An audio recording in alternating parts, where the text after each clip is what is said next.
I have promised to share during my fall sermons about my trip to Israel this summer. Last week I talked about a Jewish medical team that was serving Syrian refugees from a nation committed to wiping Israel off the map. It wasn't easy, a lesson in openness. And today the scriptures are both about how we speak with one another. Isaiah says that the tongue of a true teacher knows how to sustain the weary with a word, how to lift the discouraged with just a well-chosen or thoughtful phrase. But in contrast, the second reading that we heard by Kathy is James's argument that frankly few of us really qualify yet to be teachers because we can't control our tongues. We're hypocrites if from the same mouth we bless God on Sunday and then demean someone made in God's likeness very soon after. We can't dehumanize and belittle others. Well, on my second night in Israel, our speaker for the group of Christian clergy who went with our 3 Jewish leaders, our speaker was a Palestinian Israeli, Mohammed Dawarshi. He is a Muslim whose family has lived in the same village in Israel for 28 generations, and for his entire career, he has tried to be a teacher, working to teach Jews and Palestinians how they can humanize one another through meetings, through learning how to speak across divides. He's worked so hard for peace, especially among school children, advised prime ministers, received many international awards, spoken across the globe, but that night, the night we met Mohammed Dawarshi, he was speechless. At least on the one central subject that was on all of our minds, the new statehood law that Israel's Knesset had just passed hours earlier. Mohammed Dawarshi, a consummate teacher, told us that he was choosing to hold his tongue. He needed to wait until he could say what was needed in the right words. And his pain over the new law was palpable. Well, silence fell across our group. I could see the pain that spread across the face of our 3 Jewish organizers who had accompanied us Christians.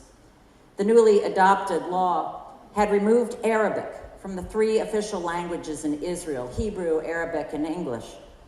Mohammed Dawarshi is fluent in all of them and more languages. But Arabic is the mother tongue of his Palestinian people, and for many of them, their only language, and now by law. It was ranked below Hebrew, not alongside it, as it has been since the nation state was founded. More important, according to the law's critics, this new law made a monumental shift from the core values of Israel, potentially, by law, relegating Palestinians to second-class citizenship. Until this summer, Israel had always adhered to 2 foundational commitments. Israel would be a Jewish state and Israel would be a democracy. Initially, there was no conflict between these ideals. Palestinians like Mohammed Dawarshi, who live in Israel, are Israeli citizens with full rights of the democracy to vote and to run for office and to try to shape governmental policies, and he has.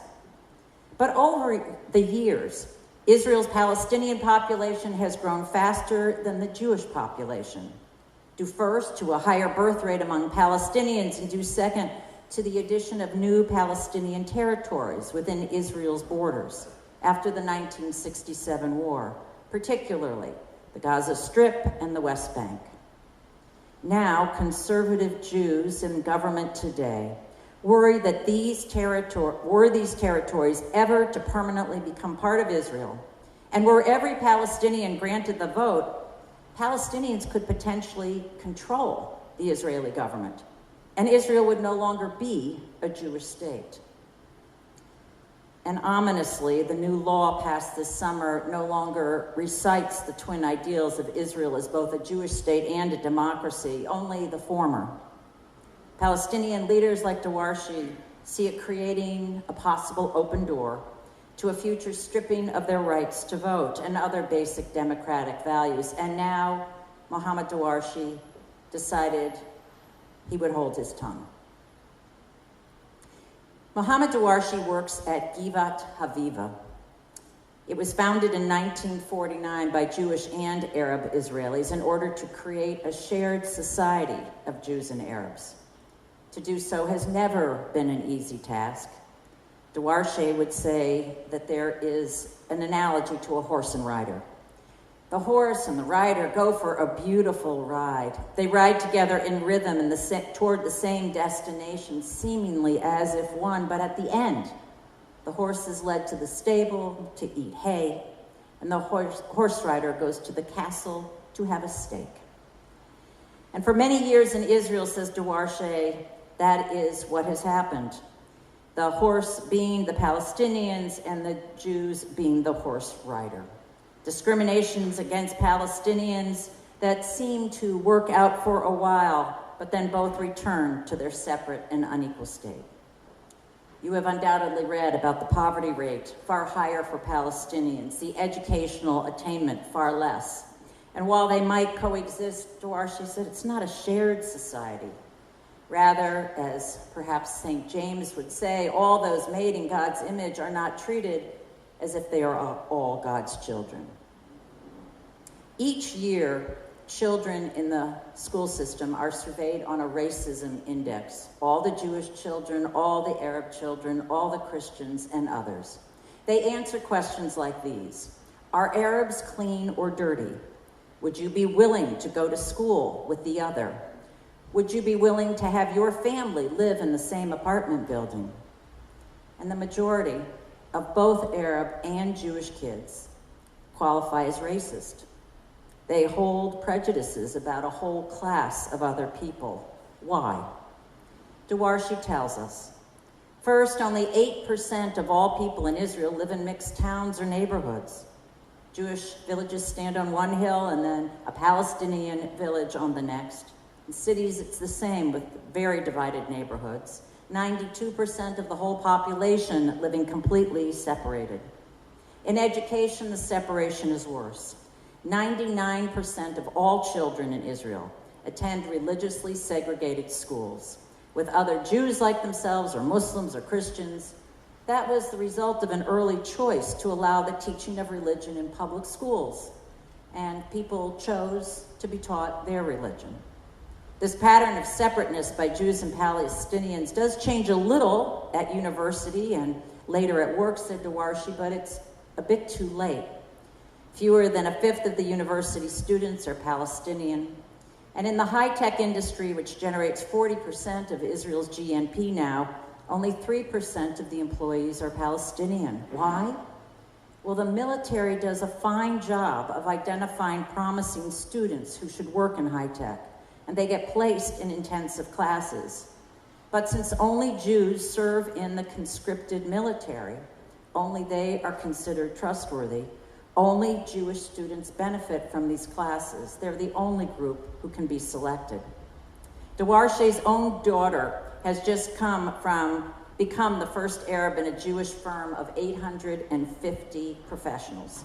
The 11 Jewish co-workers in her R&D department have been very welcoming, but she learned that none had ever been to an Arab town.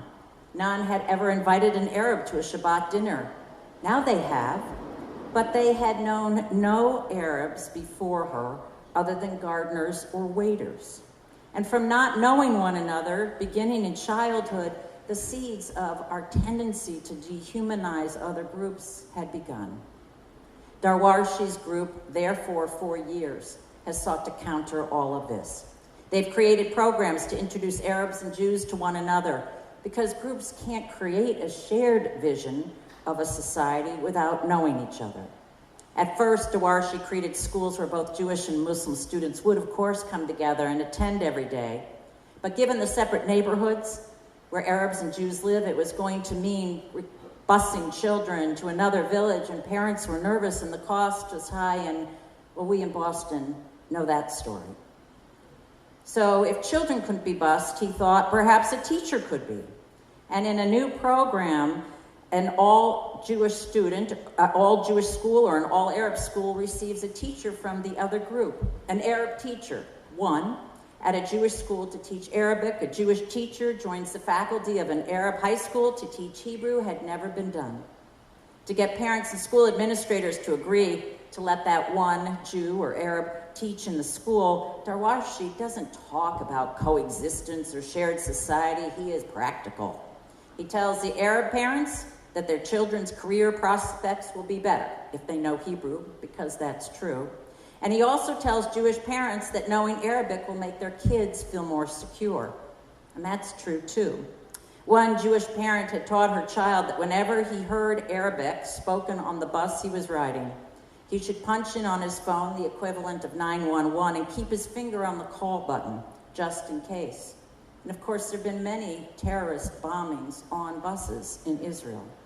Well, one day that child did as instructed, but he soon relaxed and chuckled because knowing Arabic now, he understood that those animated teen boys speaking Arabic were just talking about a cute girl riding in the front of the bus.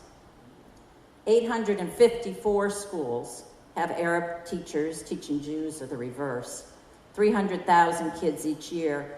And just in the last few years, what they've learned is that for 68% of those kids, that was their first meaningful encounter with the other culture at all, through just one adult. In another program for elementary kids, a Jewish child gets to meet an Arab child just for soft encounters. They come together for a program like sports or arts. They can go home and say, I met an Arab and he wasn't so bad. I met a Jew and she wasn't so bad. We actually shared hummus from the same plate. In 99% of those cases, it's the first time they've ever met someone from the other religion. For high school students, there's a program to teach confrontation skills, taking Arab and Jewish students away for 3 days on a retreat to a controlled environment where relationships are first built and then confrontations are facilitated. What is the source of their problems? And the debates rage and the fingers are pointed and blame is aside. And sometimes, says Darwashi, the blame goes all the way back to which was the most precious son of Abraham? Which one was he ready to sacrifice to prove obedience to God? Was it Ishmael, which is the story in the Quran? Or was it Isaac, the story in the Torah? These young adults come to realize their own minds won't be changed. Their narratives are a core matter of identity. Neither side can give them up, but now they've listened to the other side and they understand more. The loss that a Palestinian feels about their land where generations have lived, and understand more the Jewish dream for return to Israel for millennial. When the adults stop the cross-blame and ask the kids, now how do we live together, retaining friendships, retaining our different identity narratives, discussion ensues. It's hard. But research proves that the programs work. Remember, the majority of kids surveyed, both Jewish and Arab, measured as racist in the schools. When the same questions are put each year to kids who've gone through some of Darwashi's programs, the racism rate drops to 10%. Why? When they think of an Arab or Jewish family, they think of their Arab or Jewish teacher. 90% of the Jews who answer are able to relate to an Arab family through Arabs they've personally met now. These data prove, says Darwashi, that racism is mostly the result of fear or ignorance, and that these programs of so-called soft contact do work. Giving people the experience of human interaction with another actually does reduce stereotypes and racism. Now, put yourself in Mohammed Darwashi's shoes when I met him just shortly after Israel's Congress had narrowly passed their new bill. After years of efforts trying to humanize the other, so the next generation might together shape a true peaceful society of what shared Israeli society could be. Now his government, by a narrow margin, won't recognize his language Arabic and might soon strip his people of their vote. Is that a defeat for him and all his efforts, or do we see in him and his reaction with us the night we met him, maybe, the blossoming of his work? Because Darwashi was so committed to the full humanity of even those who passed what he found to be a heinous law, that instead of speaking words he might regret, that could dehumanize them, Duarche, infuriated and hurt, at that moment, for that moment, would hold his tongue. Yes, he will file a lawsuit to overturn the law. He has. Yes, he will write pieces which he can edit to tame his tongue, and he has. But that night with us, full of raw fury and deep pain, the best way he feels that he can still wage peace is to hold his tongue. He had felt this way before, 10 to 15 years before, when the Second Intifada was taking place. The violent uprising by Palestinians against Jewish Israelis over their treatment. He despaired of any progress and almost quit. The 300 Arab and Jewish high school kids at his center on retreat, learning to be with one another, told him they didn't want to go home. In that sudden flare-up of violence, how could they explain what they had been doing? How could they explain what they had glimpsed? How could they ever live it out? Duarche wanted to quit, but he realized he did have a reason to continue his work. He had 300 reasons, and they were all teenagers. I can sleep at night, he said, because I'm doing my share. I won't surrender to racism, any theory of racial superiority my country now propounds. I will not say that that is my country, because it's not. I will be here to help my country mature. Our passage we read in Isaiah was written by that luminary Jewish prophet who gives the book its name. Christians reinterpreted that passage as a revelation foreshadowing Jesus as the suffering servant continuing on God's path to the end, whatever the opposition. But listen again. Might it also foreshadow a Muslim like Duarche?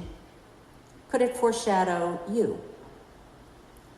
The Lord God has given me the tongue of a teacher that I may know how to sustain the weary with a word. Morning by morning he wakens my ear to listen as those who are taught. The Lord God has opened my ear, and I was not rebellious. I did not go backward. I continue, because he who vindicates me is near. Who will contend against me? Let us stand up together. Who are my adversaries? Let them confront me. It is the Lord God who helps me, who will declare me guilty. Here at King's Chapel, this is the community that we seek every week to create. One that does try to get to know one another, tries to cross divides of neighborhood and religious perspective. All of us committed to seeking peace in our city despite our different identities and narratives. Last week, a story of courageous Jews. This week, a story of courageous Palestinians. I am so glad to celebrate homecoming with you today. Amen.